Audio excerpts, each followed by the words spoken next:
Right, and we want to be able to easily water in Paradiso, and this was the best solution.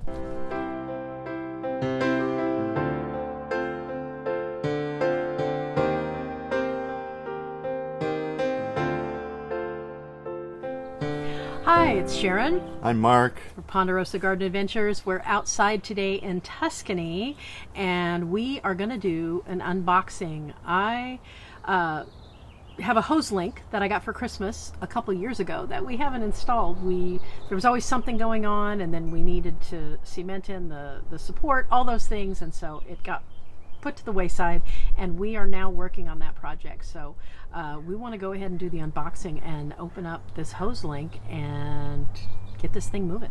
We're going to do the whole project. We're going to sink a post and then in the middle of the yard and attach it to the post and then connect it to our water system. But today we're actually going to open it for the first time. And we were totally unprepared. No, over on my bench over there, there's tools.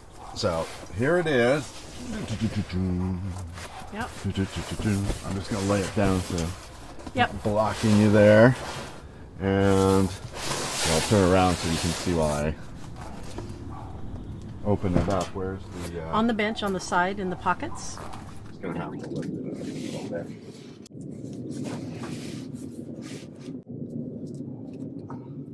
So this has been sitting in the shed for 2 years.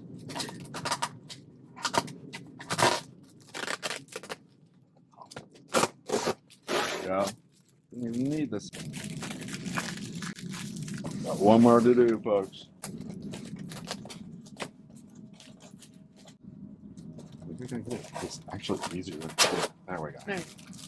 And Nice. there it is. Oh my gosh.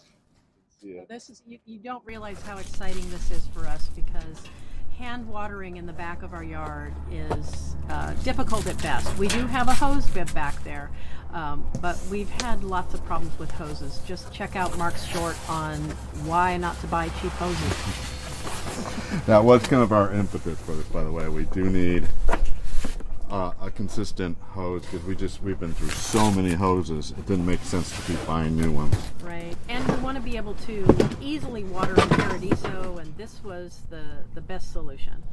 Oh wow, there's all this hardware in here. All right, Yeah. this is not gonna. This is Let's gonna lay be more it on complicated than I thought. Let's lay it on its side so it doesn't fall over. It's making me nervous. Well, I'll need your help. I'll hold the box. You lay the Hoselink down on its side because I don't want it to topple over. There we go.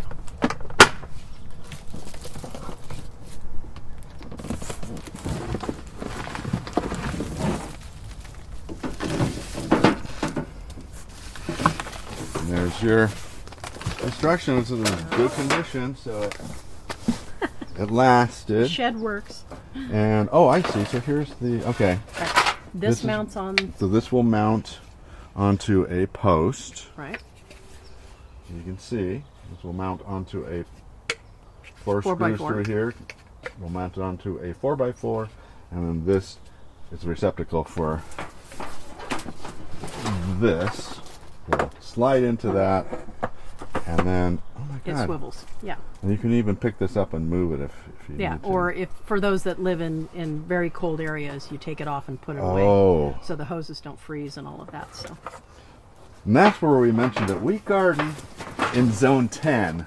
Yes. So Where- we don't have that problem. Well, the temperature does get below freezing for a few hours every year, but not long enough to freeze a hose No. or pipes. We've never had pipes burst. No. And that is one of the advantages. But one of the disadvantages is with all the warm weather and sunny days, we need lots of water on our in our garden. Yes. We need to be able to spot water like containers and Right. raised beds during hot weather when temperatures can soar over 100 degrees, over 40 degrees Celsius. And, you know, irrigation systems just can't keep up with that. You have to water stuff at the end of the day on a day like that. So We are so excited. I It's am beautiful. excited. I've been waiting a very long time. I'm very happy that it is the dark color. I picked out a great spot in the back just before you head into Paradiso, and that way it will face on this side of our fence going into Paradiso and be able to move around and get that whole back area, but it will also swivel, and then the hose can be pulled out and water easily over by our pumpkin arch or over by some plants that I have by our shed and by my potting area. And I plan to do more more planting back there. So Oh, let's turn it over so it's not like on the hose. yeah. Alrighty. Oh, they're so nice too. All right. This is a real unboxing. It's the first time we've looked at them, so I'm gonna, thank you. By way of review, look, they give you the hardware. This is so important these days, because this can cost you $10 at a DIY store. So it's really nice they included the hardware for us. And look, with anchor screws too. Right. And it's a quick connect. They've got a quick connect, and it also comes with a sprayer. So I'm going to go ahead and open this up right now. So Wow. yeah. Those are expensive too. That is worth it. Yeah. So it's got the quick nice. connect, which is great. Oh, I see. That's Quick Connect. Right. You have to have that. Okay. Right. So it goes on here. This goes on to that fitting, and then this can go on. So if you have a wand or other things you want to fit on there, you can quickly swap them out. Gives you some extra washers here. So very nice. And it's 50 foot, so just as the crow flies, probably about 40 feet in that direction. So it'll reach all the way over here to the roses. To this would be the far corner, Right. right where you're sitting. Right. But we have our regular hose bib that we use for most of the, like up through Tuscany. It fits just fine. And we have an extra long hose on there right now, but frankly, the hose is really heavy because we have to, with the heat, we have to have a more heavy duty hose. And it's really hard for me to manage. So, Well, frankly, I never water those roses by hand anyway. I do. Oh, okay. Well, then forget that. I was going to say, well, we don't even need it to go that far, but yes, we do. Okay. Yeah. But it definitely, this is going to be a good solution, and I like the quality of the hose. It seems be very strong. Now this is the hose, but they're both the same. Right. That is going to be the connector to the water supply line. This one's the water connector to the water, but it's the same hose. Right. Looks pretty durable. Oh, okay. So we are going to need. I have a hose, a connector hose that we're going to use. But look at it. It's a. Oh, you're right. No. Okay, this is an adapter. Okay, Yeah. great. All right, so we got that all set up. All righty. So our next. Whoops.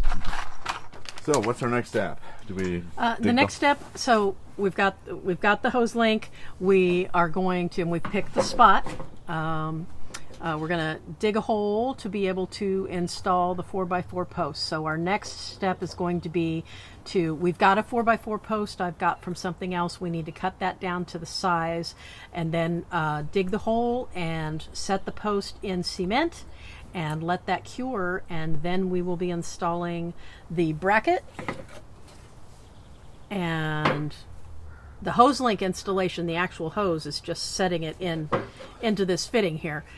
So that'll be the biggest thing, is to cut the post, install the post, get it cemented in, and make sure that it cures.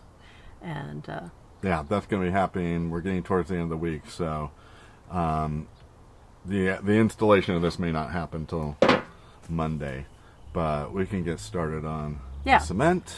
Yep. Digging post holes is not my favorite thing. I'm not going to be sarcastic, but it's a good workout. So yeah, and it doesn't have to be too terribly deep. It has to be about a third the height of the post that's going to be above ground. We're going to have to go about 18 inches. 18 inches. So I'll probably go about 20 inches just for a little extra depth. Yeah. But what I saw recently is when you dig that column at the bottom, kind of hollow out a little area to make sort of a knob to hold the post steady.